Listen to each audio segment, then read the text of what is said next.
बिना भाजणीची अगदी झटपट तयार होणारी आणि संपेपर्यंत कुरकुरीत राहणारी चकली कशी बनवायची ते पाहूयात। इथे मी कढईमध्ये 3 वाट्या पाणी घातलेलं आहे।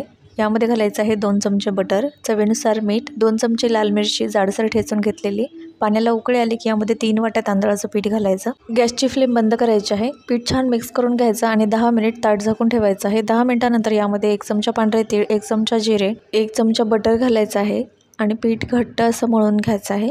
सूर्याच्या प्लेटचा जो खरखरीत भाग असतो ना, तो खालच्या बाजूला करायचा म्हणजे काटे छान येतात। आता हे पीठ थोडंसं हातावरती मळून सूर्यामध्ये भरून घ्यायचं आणि चकल्या बनवून घ्यायच्या आहेत। फुल व्हिडिओ चॅनलवरती अवेलेबल आहे, नक्की चेक करा। इथे मी 4 चकल्या तयार करून घेतलेल्या आहेत। तेल एकदम छान कडक गरम झालेलं आहे। गॅसची फ्लेम फुल ठेवायची आहे आणि फुल फ्लेमवरच एका बाजूला तळून घ्यायचं। दुसऱ्या बाजूला पलटी करून घेतल्यानंतर गॅसची फ्लेम मीडियम करायची आणि तेलाचे बुडबुडे पूर्ण कमी होईपर्यंत तळून घ्यायचं। कुरकुरीत चकली तयार आहे। रेसिपी आवडली असेल तर लाईक, शेअर आणि सबस्क्राईब करायला विसरू नका।